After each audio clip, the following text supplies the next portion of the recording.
வணக்கம். இது news ஃபர்ஸ்டின் weekend பிரதான செய்தி. உங்களுடன் இணைந்து கொள்ளும் நான் சந்திரிகா ஆறுமுகம். இன்றைய விரிவான செய்திகளுக்கு செல்லும் முன்னர் முதலில் தலைப்புச் செய்திகள்.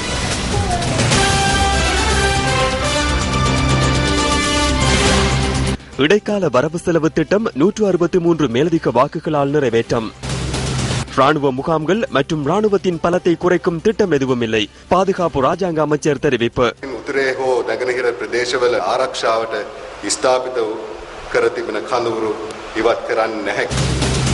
முகாம்கள் அகற்றப்பட மாட்டாது என்ற அரசாங்கத்தின் கருத்து கவலை அளிப்பதாக பொன் செல்வராசா கருத்து. அமைச்சர் ஜோன் அமரதுங்கவிற்கு எதிரான நம்பிக்கையில்லா பிரேரணை பாராளுமன்ற செயலாளர் நாயகத்திடம் கையளிப்பு. 399 கோடி ரூபாய் வெட் வரி மோசடி தொடர்பில் 2 கைது. கொலன்னாவை ஆசனத்தை ஹிருணிகாவிற்கு வழங்க பிரசன்ன சோலங்காராச்சி விருப்பம். මම කැමති කොළොන්නාව ආසනය හිරුනිකා ප්‍රේමචන්ද්‍ර මෙනවිය තුමියට දෙනවට මම කැමති.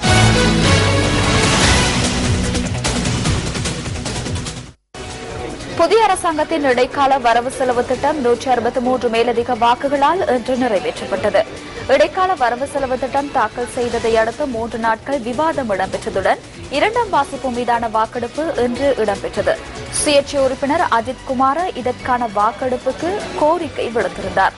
வரவு செலவு திட்டத்துக்கு ஆதரவாக 164 வாக்குகளும் எதிராக 1 வாக்கும் அளிக்கப்பட்டுள்ளது. சுயேட்சை உறுப்பினர் அஜித் குமார் வரவு செலவு திட்டத்துக்கு எதிராக வாக்களித்திருந்தார்.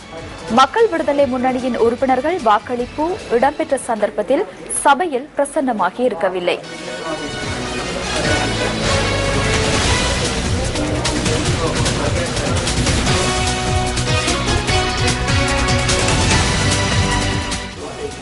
பொது அமைதிக்கான அமைச்சர் ஜான் அமரதுங்கவுக்கு எதிரான நம்பிக்கையில்லா பிரேரணை இன்று பிற்பகல் பாராளுமன்ற பொதுச் செயலாளர் தம்மிக்க தசநாயக்கவிடம் கையளிக்கப்பட்டது. எதிர்க்கட்சித் தலைவர் நிமல் சிறிபாலடி சில்வா உள்ளிட்ட எதிர்க்கட்சி உறுப்பினர்களால் இந்த நம்பிக்கையில்லா பிரேரணை கையளிக்கப்பட்டுள்ளது. ராணுவ முகாம்கள் மற்றும் ராணுவத்தின் பலத்தை குறைக்கும் திட்டம் எதுவும் இல்லை என்று பாதுகாப்பு ராஜாங்க அமைச்சர் ருவான் விஜயவர்தன தெரிவிக்கின்றார். பலாலி விமான நிலையத்துக்கு அருகில் அமைந்துள்ள ராணுவத்தினரின் நினைவு தூபிக்கு மலரஞ்சலி செலுத்தி நாட்டுக்காக உயிர் தியாகம் செய்த படையினருக்கு அஞ்சலி செலுத்தி பாதுகாப்பு ராஜாங்க அமைச்சர் ருவான் விஜயவர்தன தனது பயணத்தை ஆரம்பித்தார். அமைச்சரை வரவேற்கும் வகையில் இலங்கை ராணுவத்தினரின் அணிவகுப்பு இடம்பெற்றது. இந்த நிகழ்வில் ராணுவ தளபதி லெப்டினன்ட் ஜெனரல் தயார் ரத்நாயக்க, பாதுகாப்பு படைகளின் பிரதானி ஜெனரல் ஜகத் ஜயசூரிய உள்ளிட்ட பலரும் கலந்து கொண்டிருந்தனர். இதேவேளை கிளிநொச்சி இரணைமடு பகுதிக்கு இன்று காலை சென்றிருந்த பாதுகாப்பு ராஜாங்க அமைச்சரை கிளிநொச்சி பாதுகாப்பு கட்டளை தளபதி மேஜர் ஜெனரல் சுதந்தர் ரணசிங்க வரவேற்றார். அதன் பின்னர் வடக்கில் படையினரின் நடவடிக்கைகளை அமைச்சர் பார்வையிட்டார்.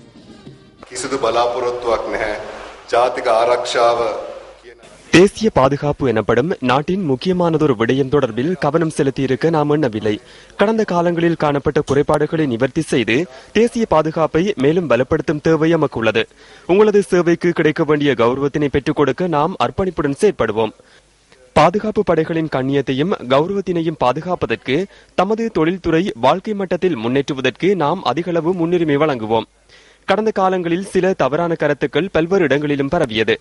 தேசிய பாதுகாப்பு எனப்படும் மிகவும் பொறுப்பு வாய்ந்த ஒரு விடயத்துடன் சந்தர்ப்ப அரசியல் செய்ய வேண்டாம் என அந்த குழுவினரிடம் நாம் கோரிக்கை விடுக்கின்றோம். வடக்கிலும் கிழக்கிலும் தமிழ் மக்களினதும் ஏனைய மக்களினதும் பாதுகாப்பிற்காக ஸ்தாபிக்கப்பட்ட முகாம்கள் அரசாங்கத்தினால் அகற்றப்பட மாட்டாதென உங்களிடம் தெளிவாக கூறிக்கொள்கின்றேன். அத்துடன் ராணுவ பிரசன்னத்தையும் குறைக்கும் எண்ணம் எதுவும் இல்லை. மேற்குலக நாடுகளுடன் கட்டியெழுப்பப்படும் மேலதிக உறவுகளால் எதிர்வரும் காலங்களில் எமது நாட்டின் பாதுகாப்பு படையினர் ஐக்கிய நாடுகளின் அமைதி காக்கும் படையினருடன் இணைந்து கொள்வதற்கான சாத்தியங்கள் கிடைக்கும் என நான் நம்புகின்றேன். அதற்கு தேவையான தலையீடுகளை மேற்கொள்வதற்கான எதிர்பார்ப்பு காணப்படுகின்றது என்பதை உங்கள் அனைவரிடமும் தெரிவித்துக் கொள்ள விரும்புகின்றேன். முல்லைத்தீவு கூட்டுப்படை தலைமையகத்துக்கு இன்று முற்பகல் சென்றிருந்த பாதுகாப்பு ராஜாங்க அமைச்சர் ருவான் விஜயவர்தன முல்லைத்தீவு பாதுகாப்பு கட்டளை தளபதி மேஜர் ஜெனரல் ஜகத் டயசுடன் கலந்துரையாடல்களில் ஈடுபட்டார். அதன் பின்னர் அமைச்சரை வரவேற்கும் வகையில் படையினரின் பங்களிப்புடன் விசேட அணிவகுப்பு மரியாதை வழங்கப்பட்டது.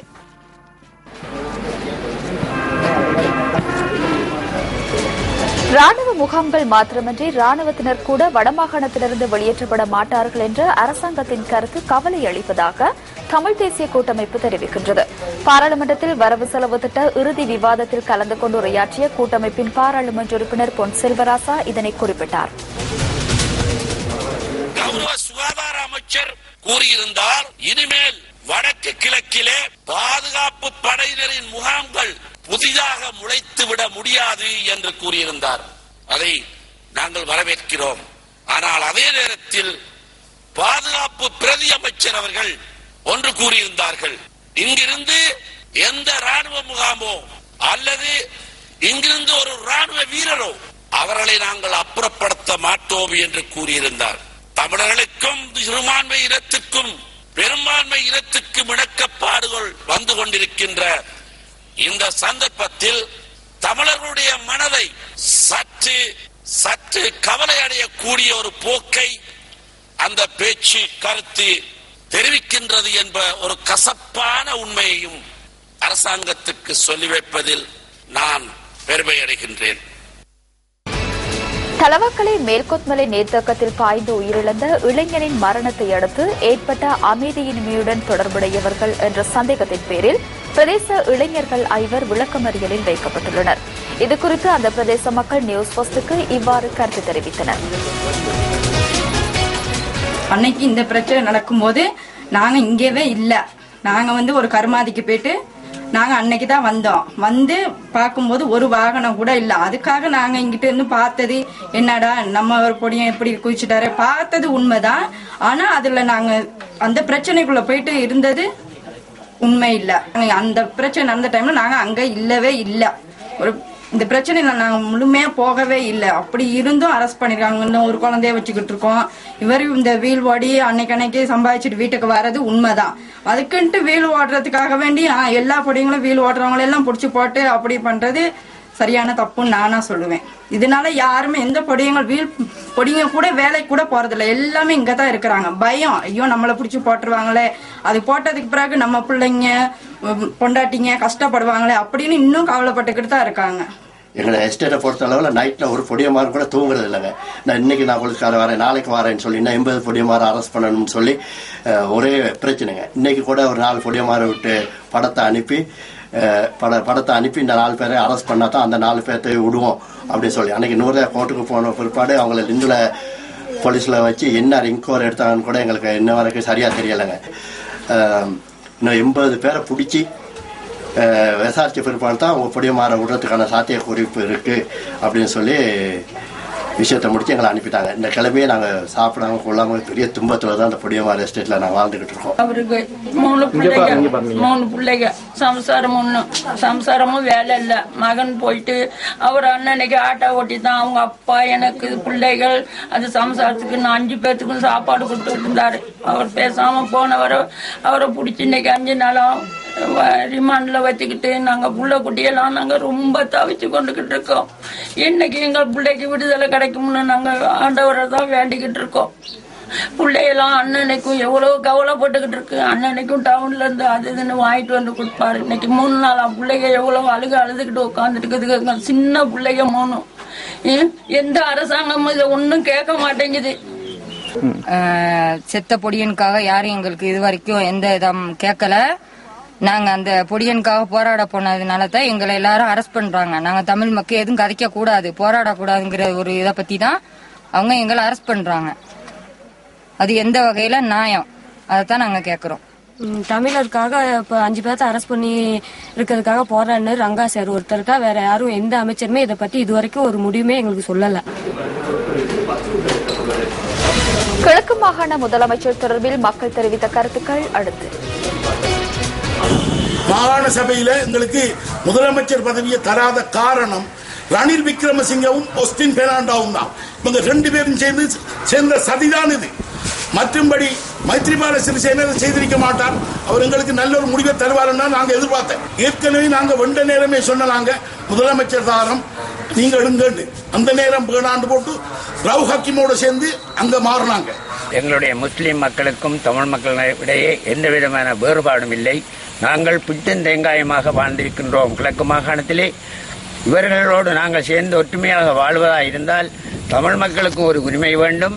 அந்த உரிமையை இப்பொழுது நடக்கின்ற அரசாங்கத்தில் உள்ள முஸ்லீம் கட்சிகள் சில சேர்ந்து பிரிக்கின்றதை ஒழிய எங்களுடைய ரவு ஹக்கீமுடைய கட்சி தான் இன்று எங்களுடைய இந்த நாட்டை பிரிவினைக்கு காரணமாக இருக்கின்றது என்று எல்லோருமே பத்திரிகை வாயிலாக நாங்கள் அறிகின்றோம். ஆகவே எங்களுடைய வேறுபாடு இல்லாது நாங்கள் ஒற்றுமையாக வாழ்வதற்கு சகல ஒத்துழைப்பை நல்குமாறு அன்பாக கேட்டுக்கொள்கின்றோம். கிழக்கு மாகாணத்திலே கூடுதலானவர்கள் தமிழர்களாக இருந்தும் இன்று இந்த கிழக்கு மாகாண முதலமைச்சர் பதவியை நான் நினைக்கின்றேன் எங்களுடைய பிரதமர் அவர்களும் சேர்ந்துதான் இந்த நிலையை ஏற்படுத்தியிருக்கின்றார் என்று சொல்லி இதற்காக நாங்கள் தமிழ் மக்கள் வேதனை அடைகின்றார்கள்.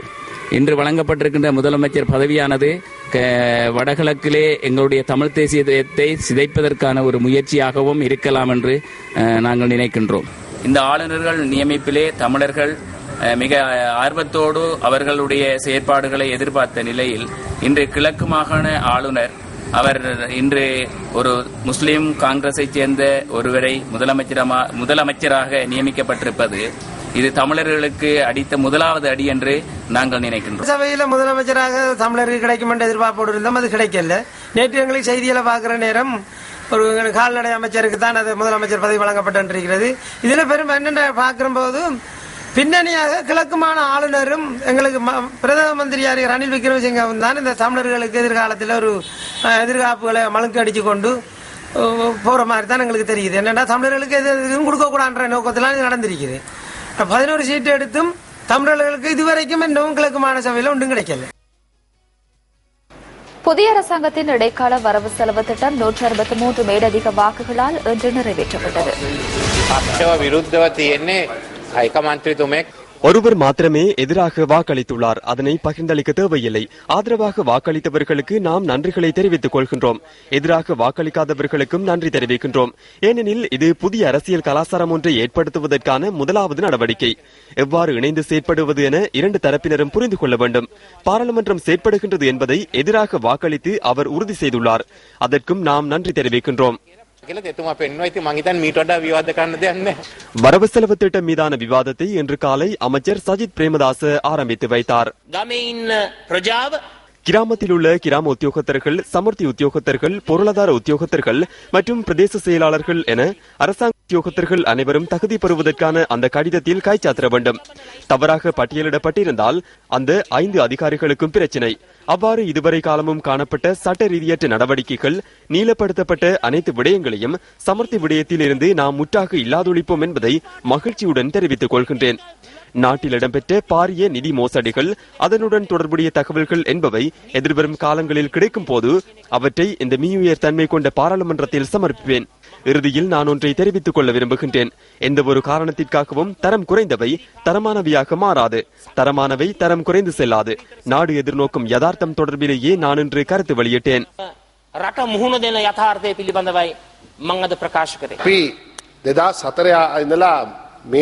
2004ஆம் ஆண்டிலிருந்து நாம் அரசாங்கத்தில் இருந்தாலும் எவரையும் வெட்டவும் இல்லை, எவரையும் உள்ளே கொண்டு வரவும் இல்லை.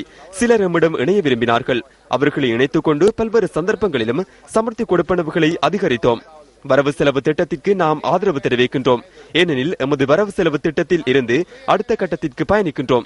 சில துறைகள் பின்னோக்கி செல்வதற்கு முற்படும் போது பாராளுமன்றத்தில் அதனையும் தெரிவிப்போம். புதிய அரசியல் கலாச்சாரத்தை உருவாக்குவதற்கான நடவடிக்கைகள் உங்கள் தரப்பிலும் இருந்து முன்னெடுக்கப்பட வேண்டும்.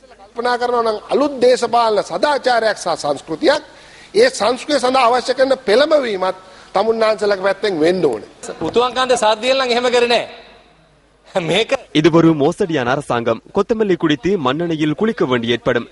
நமது அரசாங்கம் சமர்ப்பித்த வரவு செலவு திட்டத்தின் மறுபதிப்பே இதுவாகும். ஐக்கிய மக்கள் சுதந்திர கூட்டமைப்பின் வரவு செலவு திட்டத்தை ஒத்தது. நாம் சொன்னவற்றை அதிகரித்து தருகின்றனர். மோட்டார் சைக்கிளுக்கான கட்டணத்தை குறைப்பதாக சொன்னார்கள். எனினும் இன்னும் அதனை செய்யவில்லை.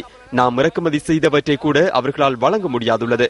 பிரதமர் ரணில் விக்ரமசிங்கவினால் எதனையும் செய்ய முடியாது. ஏனெனில் ரிமோட் கண்ட்ரோல் எம்மிடம் உள்ளது. නරකයි කියන්නේ මේක සහන දෙන ගමන් අනිත් පැත්තෙන් ගහන අයවැයක් බවට පරිවර්තනය වෙලා තියෙනවා.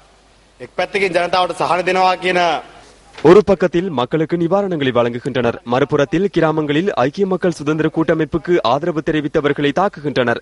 நிவாரணம் என்ற போர்வையில் தாக்குதல் நடத்தும் தேர்தலை இலக்காக கொண்ட ஒரு வரவு செலவு திட்டமாகும்.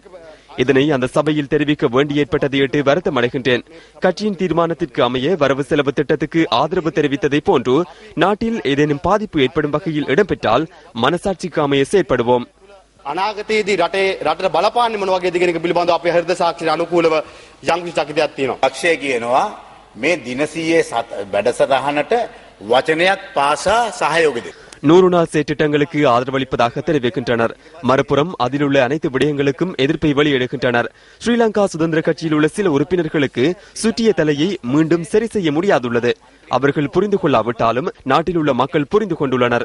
அவர்களும் அவர்களை சூழ உள்ள பிரதேச சபை உறுப்பினர்கள், மாகாண சபை உறுப்பினர்களும் கடந்த காலங்களில் ஒப்பந்தக்காரர்களாக செயற்பட்டவர்களும் தலையை செய்து கொள்ள முடியாதுள்ளது. ஏன் அவர்களை இதுவரை கைது செய்யவில்லை என மக்கள் என்னிடம் கேட்கின்றனர். தவறிழைத்தவர்களுக்கு ஏன் தண்டனை வழங்கவில்லை என கேட்கின்றனர். அந்த மக்களே எமக்கு அரசாங்கத்தை அமைத்துக் கொடுத்தனர். அதற்காகத்தான் நாம் அமைச்சர் பதவிகளை விட்டு வெளியேறினோம்.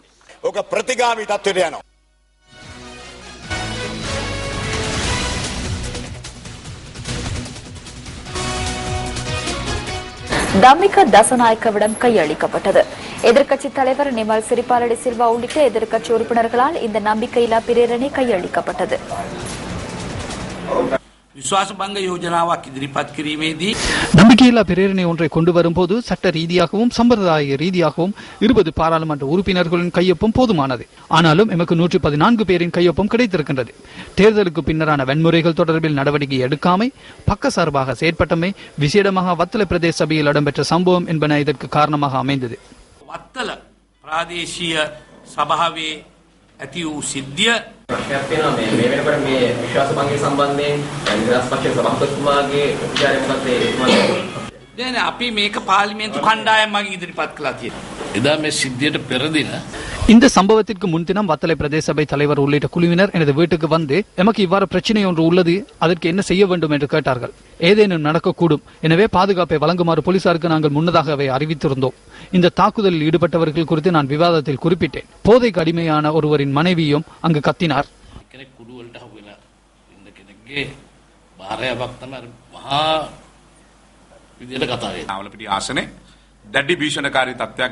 நாவலப்பிட்ட தொகுதியில் அச்சமான ஒரு நிலை நிலவுகின்றது. நேற்று எமது தொகுதியில் 25 வீடுகளை சேதமாக்கியுள்ளனர். 5 வீடுகளுக்கு தீமூட்டியுள்ளனர். எனது அத்தை ஒருவர் இதனை கண்டு மாரடைப்பினால் உயிரிழந்துள்ளார்.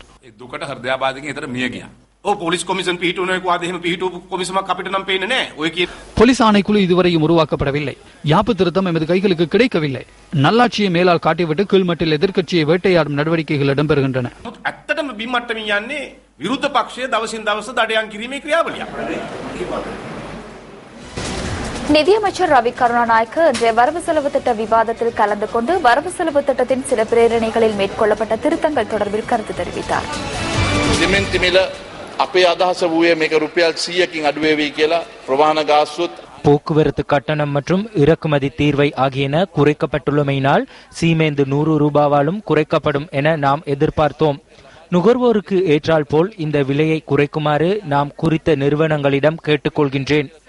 களஞ்சிய சாலையில் ஏற்கனவே சீமேந்துகள் களஞ்சியப்படுத்தப்பட்டுள்ளமையினாலேயே விலை குறைக்கப்படவில்லை என அறிய கிடைக்கின்றது.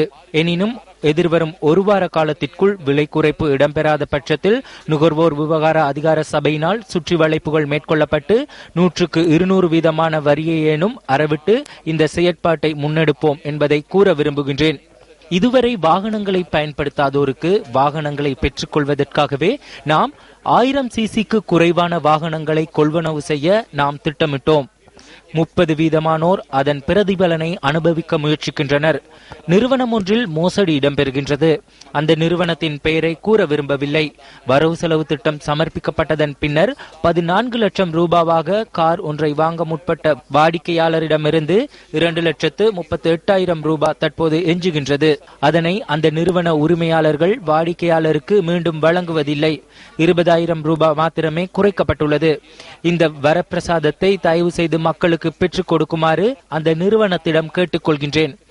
இதனை பின்பற்றாத பட்சத்தில் நுகர்வோர் விவகார அதிகார சபையினூடாக மிக கடுமையாக நடவடிக்கைகளை மேற்கொள்ள வேண்டிய நிலை எமக்கு ஏற்படும்.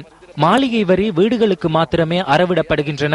அந்த நிலத்திற்காக இந்த வரி அறவிடப்பட மாட்டாது. 10,000 சதுர அடியோ அல்லது 150 மில்லியன் ரூபாவுக்கு அதிகமான பெறுமதியை கொண்டிருந்தால் மாத்திரமே இந்த வரி அறவிடப்படும். அதே போன்று 2000ஆம் ஆண்டுக்கு முன்னர் நிர்மாணிக்கப்பட்ட வீடுகளுக்கு இது உரித்தல்ல. 2000ஆம் ஆண்டுக்கு முன்னர் இவ்வாறான வீடுகளை நிர்மாணித்தவர்கள் இந்த வரியை சுயமாக முன்வந்து செலுத்துவார்களாயின் நாம் அவர்களை வரவேற்கின்றோம். தெற்காசியாவில் இடம்பெற்ற பாரிய வரி மோசடி தொடர்பில் நீண்ட காலமாக தேடப்பட்டு வந்த 2 இலங்கையர்கள் நேற்றிரவு மலேசியாவில் கைது செய்யப்பட்டுள்ளனர். இந்த கைதுடன் பாரிய சர்ச்சைகளை தோற்றுவித்த வரி மோசடியுடன் தொடர்புடைய அனைத்து நபர்களையும் சட்டத்தின் முன் கொண்டு வருவதற்கு முடிந்துள்ளது. இந்த மோசடி 2002 முதல் 2004 வரையான காலப்பகுதியில் இடம்பெற்றுள்ளது. இதன் மூலம் 399 கோடி ரூபாய் பணம் மோசடி செய்யப்பட்டுள்ளது. இந்த மோசடியில் 13 பேர் தொடர்பு பட்டுள்ளதாக குற்றஞ்சாட்டப்பட்டுள்ளது. பிரதான சந்தேக நபரான உள்நாட்டு இறைவரி திணைக்களத்தின் முன்னாள் பிரதி ஆணையாளர் அகம்புடி ஞானஸ்ரீ டி சொய்சா ஜெயதிலக குற்றத்தை ஒப்புக்கொண்டதால் 102 வருட கால சிறை தண்டனையும் 1200 ரூபாய் அபராதமும் விதிக்கப்பட்டது. மேலும் 3 குற்றத்தை ஒப்புக்கொண்டிருந்தனர். 5 நீதிமன்றத்தில் ஆஜராகியிருந்தனர்.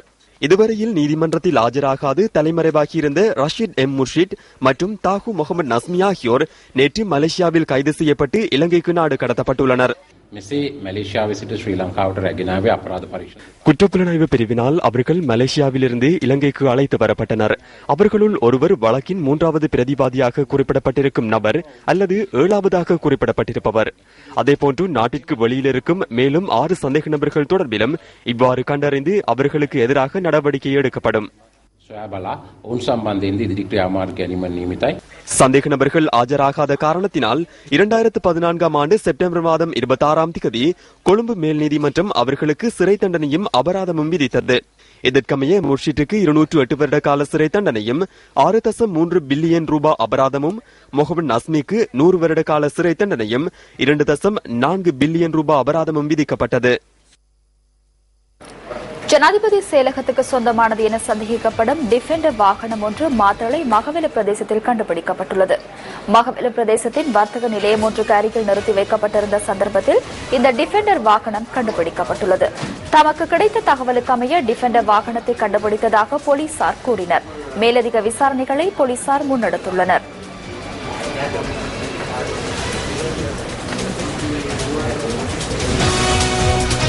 இம்முறை வரவு செலவு திட்டம் சாதாரண மக்களுக்காக முன்வைக்கப்பட்ட ஒன்றென அமைச்சர் ராஜித சேனாரத்ன தெரிவிக்கின்றார். பேருவளை மலேகொட பகுதியில் இன்று நடைபெற்ற கூட்டம் ஒன்றில் அவர் இதனை கூறினார். பேருவளை மலேகொட பகுதியில் நிர்மாணிக்கப்பட்ட கோப் சிட்டி வர்த்தக நிலையத்தை திறந்து வைப்பதற்காக இந்த நிகழ்வு இடம்பெற்றது. எமது வரவு செலவு திட்டத்தில் என்ன விடயங்கள் பிரேரிக்கப்பட்டுள்ளன?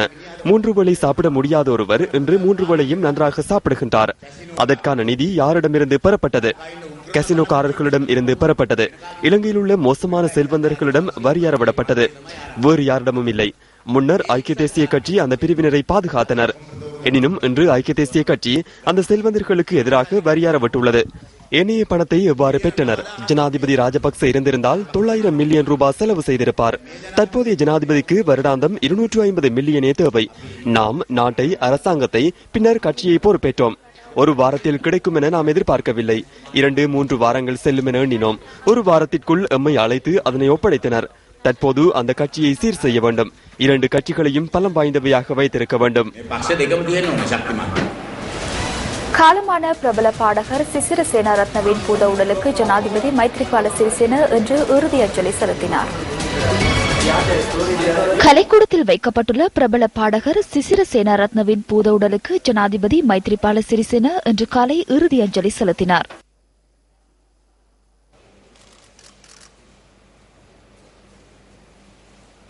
இதன்போது அன்னாரின் உறவினர்களுக்கும் ஜனாதிபதி தனது அனுதாபங்களை தெரிவித்தார்.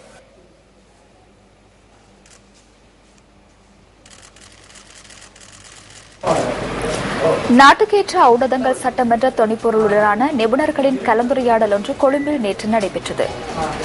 ஜாதிக ஹில உரிமையின் சட்டத்தரணிகள் சங்கம் இதனை ஏற்பாடு செய்திருந்தது.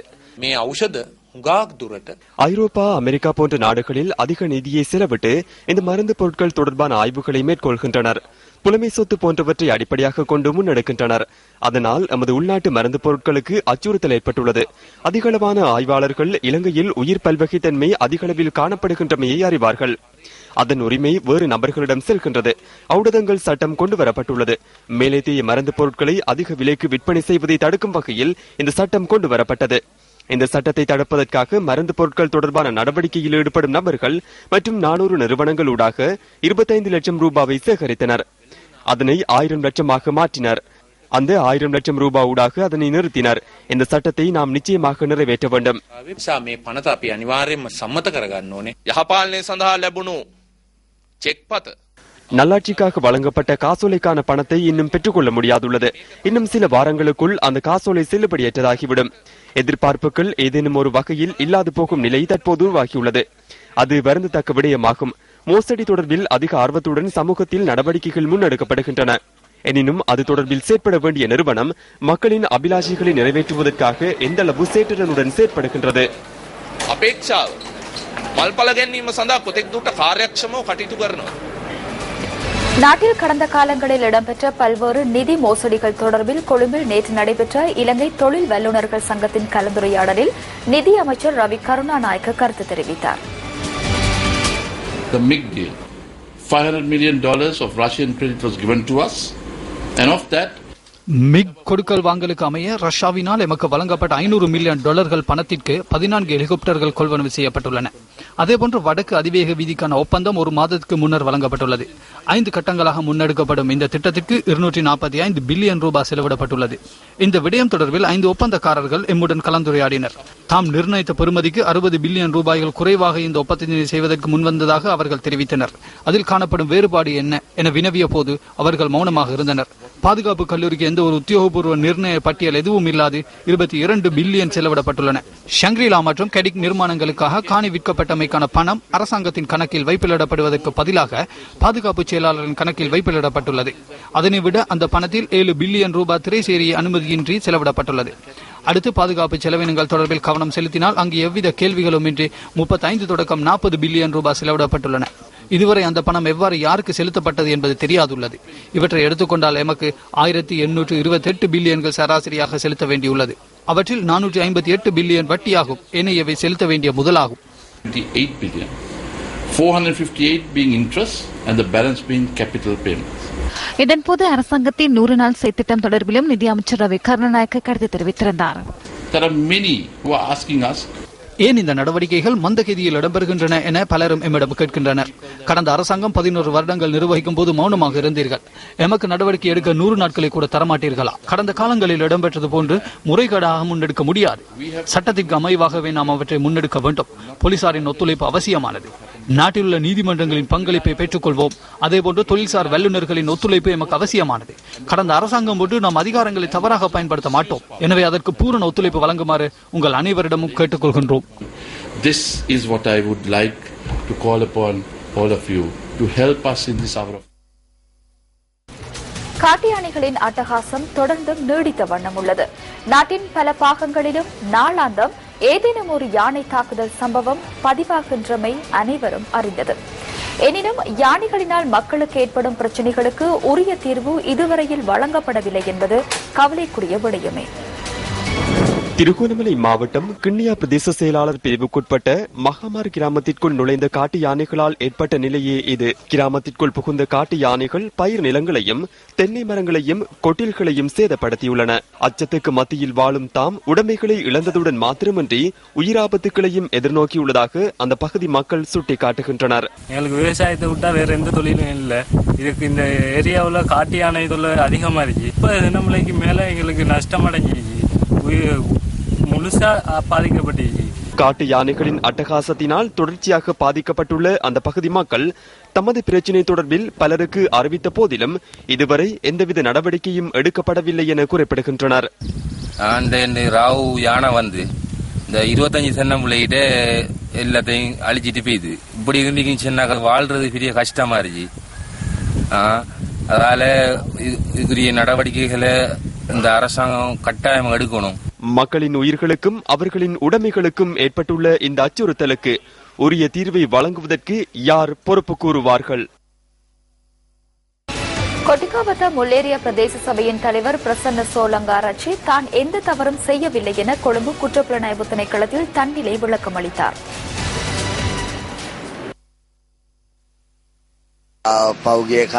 கடந்த காலத்தில் நான் நகரசபை உறுப்பினர் ஒருவருக்கு துப்பாக்கியை பெற்றுக் கொடுத்ததாக முறைப்பாடு ஒன்று செய்யப்பட்டுள்ளது. அவ்வாறான ஒரு விடயத்தை நான் செய்யவில்லை என்பதில் 100 மில்லியன் வீதம் நம்பிக்கை உள்ளது. சிவில் சமூகத்திற்கு எவ்வாறு துப்பாக்கி ஒன்று வழங்கப்பட்டுள்ளது என்பது குறித்து சட்டத்தினூடாக நாம் அறிந்து கொள்ள வேண்டும். அடுத்த கட்ட அரசியல் ஆயத்தம் தொடர்பிலும் சோலங்காராட்சி கருத்து தெரிவித்தார். அடுத்த பாராளுமன்ற தேர்தலில் நிச்சயமாக போட்டியிடுவேன். கொலனாவி தொகுதிக்கான ஆசனம் ஹிருணிகா பிரேமச்சந்திரவுக்கு கிடைக்க வேண்டும் என நான் எதிர்பார்க்கின்றேன். அதனை அவருக்கு வழங்குவதற்கு நான் விரும்புகின்றேன். இத்துடன் நியூஸ் ஃபர்ஸ்டின் 8 மணி வீக்கெண்ட் பிரதான செய்தி நிறைவு பெறுகின்றது. வணக்கம்.